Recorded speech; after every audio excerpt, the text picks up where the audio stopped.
Hi అండి, welcome to grandma channel. ఈరోజు video ఉల్లికారం కోడిగుడ్డు ములక్కాయ కర్రీ. ఉల్లిపాయ ఆనియన్స్ ఇలా కట్ చేసుకోవాలి, అంటే గ్రైండ్ చేస్తాం కదా మనం. టమాటా వెల్లుల్లేమో 10 or 5 తీసుకోండి. అల్లం. ఫస్ట్ ఈ ములక్కాయని బాయిల్ చేసుకోవాలి. ఎగ్స్ని కూడా బాయిల్ చేసుకొని పెట్టుకుంది. ఇవి గ్రైండ్ చేసినాక ఆ తర్వాత నెక్స్ట్ ప్రాసెస్ చూపిస్తాం మీకు. కడాయిలో ఆయిల్ వేసుకున్నామండి. తర్వాత చెక్క లవంగా వేసుకున్నాం టేస్ట్కి. కరివేపాకు కూడా వేసేసుకున్నాం.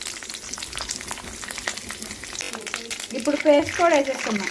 పేస్ట్ వేసుకున్నాం కదండి, పచ్చి వాసన పోయేదాకా ఫ్రై చేసుకోవాలి.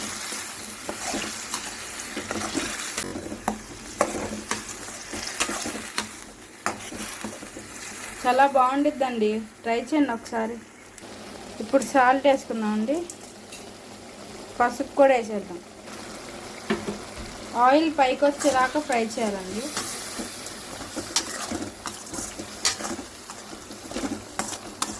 స్మెల్ బాగా వస్తుంది.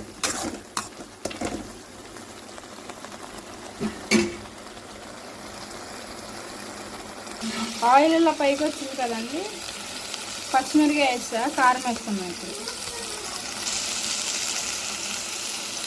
మీ టేస్ట్కి తగినంత సాల్ట్, కారం కూడా వేసుకున్నాం. కారం వేసాం కదండి, ఫ్రై అయింది. ములక్కాయలు వేసుకున్నాం. జీడిపప్పు నానబెట్టుకున్నాం అండి, మిక్సీ పట్టుకున్నాం. ఇప్పుడు ఎగ్స్ వేసేసుకున్నాం.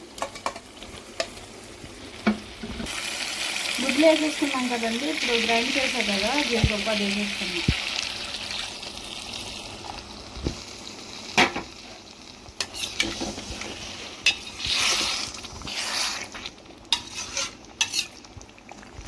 ములక్కాయల గుడ్లు ఉడకపెట్టుకున్నాయి కదండి, ఇప్పుడు జీడిపప్పు పేస్ట్ వేసాం కదా, ఇంకా వాటర్ చాలు.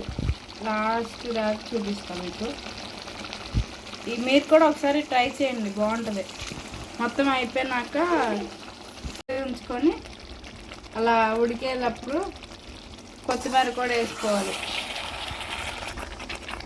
జీడిపప్పుది పేస్ట్ వేసాం కదండి, ఆ వాటర్ సరిపోతాయి. మీకు కావాల్సినంత క్వాంటిటీ తీసుకోండి. ఇప్పుడు కొత్తిమీర వేసేసుకున్నాం.